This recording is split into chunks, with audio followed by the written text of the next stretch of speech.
I started smiling. It really tickled me when I heard Ed Milet say the invisible boogeyman. That resonated with me so well.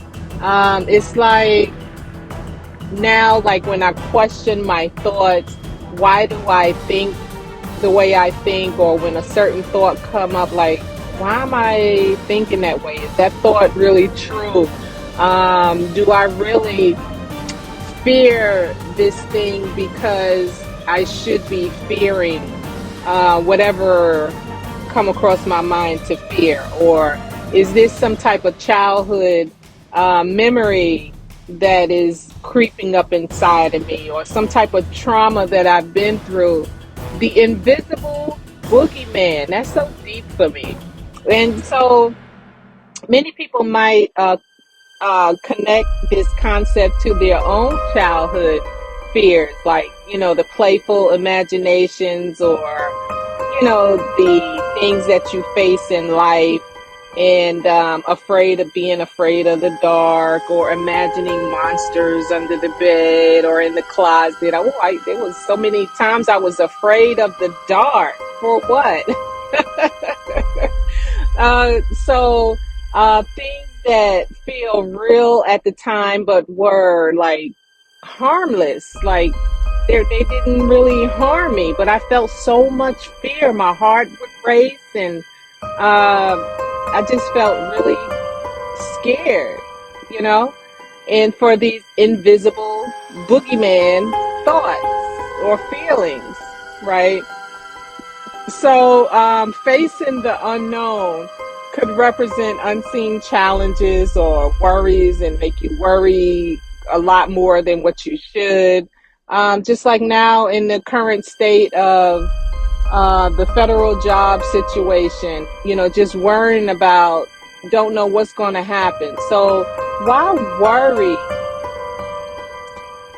and take, let that time of worrying, because you don't know what's going to happen. So you just worry, worry, worry, worry. And then all of a sudden you go and get your blood pressure taken, like, oh my God, why is my blood pressure so high? Why is my heart racing more than it normally does in a regular, um, everyday situation, just doing normal work? The invisible boogeyman, you know? So these invisible fears can come from they can manifest or come from being stirred up in our minds from many years ago, from many different experiences, until we confront them and realize they're not as scary as they seem. So I do question a lot of things that come up in my head, and like, that didn't happen. Why am I thinking that way? Or, why? I don't know. The invisible boogeyman, that is so deep. So, for like thinking back, and for some, like thinking back at, in your back memories of pretending with friends or siblings, invisible characters or creatures played in a role or games, is a reminder of how powerful and fun imagination can be. So the same way I can develop that fear of, like, I'm scared to do this, I'm scared to do that, oh my God, I'm scared, what's going to happen, what's going to happen.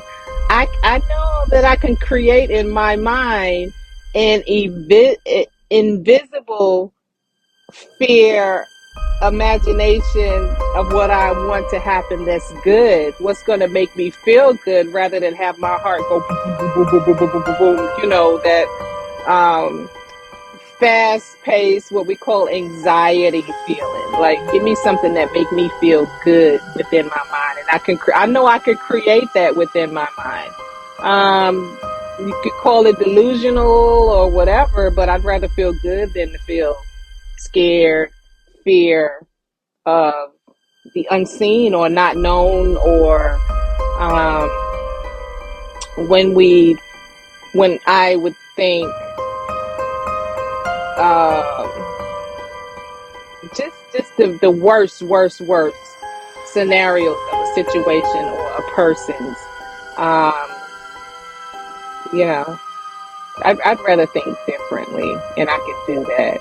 You know, so I laugh at things that once used to make me scared. Um, like creeping around and to go into a room where it was dark, or I had to go in the basement to turn on the water heater or something like that. I'm like, I ain't going down there. Like the boogeyman gonna get me. Oh my God.